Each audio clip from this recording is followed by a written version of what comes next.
Well, let's dig in and learn how to run for county, wherein this week we start out with Chapter 1, Preliminary Purpose Statements, as read by S. Hamilton. Lecture 1, Article I.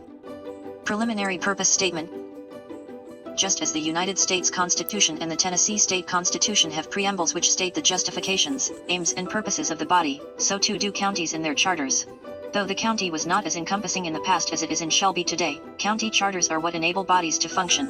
Without their purposes, which are included in the preamble, a county would be the subject of its citizens, but in the purpose is the foundation of its authority. Following its preamble, the administration of the county forms faculties to fulfill the obligations interpreted from the purposes. These faculties will hopefully act and think as the superior officer who commissioned them, as most assuredly displaying such an impression is why they'd been offered befitting positions. Elections are what affords victors the final say in ethical consideration, while citizens form smaller bodies under a state to ultimately interpret the law and define themselves within the nucleus of goodness a mayor nurtures. Initially, the Shelby County Charter states its function as perfecting its structure and enlarging its powers. We may not be the foremost authority, but it seems like there must have been imperfections and a conscious or subconscious feeling of insignificance or lack of power. Counties are often overshadowed by cities within them, where major cities often function more efficiently, or should we say lucratively. The balance of authority between the county and its incorporated citizens become paramount, but a county can't enforce laws from the state in a non-compliant city without the means, so increased taxes are a must in counties where cities dominate. There is a balance between the power of the state and that of its people which must be treaded lightly. As the last thing the government wants is the jacket of tyranny, the first thing citizens want is liberty. They say that fear of the government proves its tyranny, while the government's fear of the people does their liberty.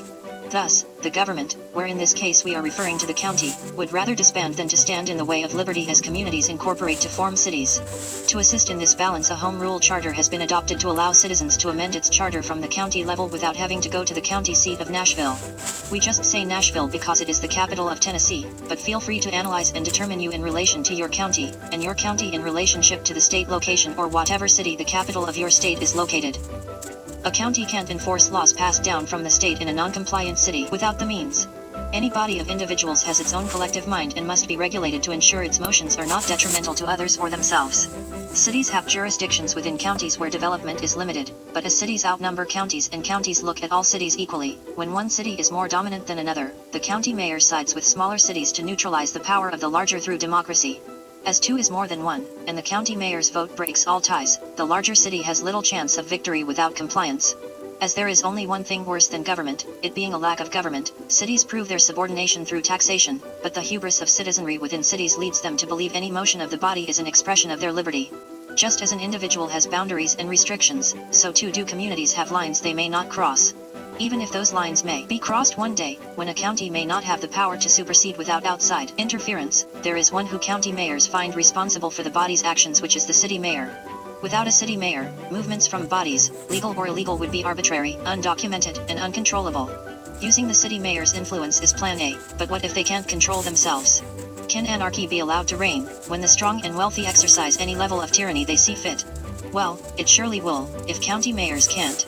Increased taxes are an inevitable must in communities where citizens benefit from other citizens' adherence to the law.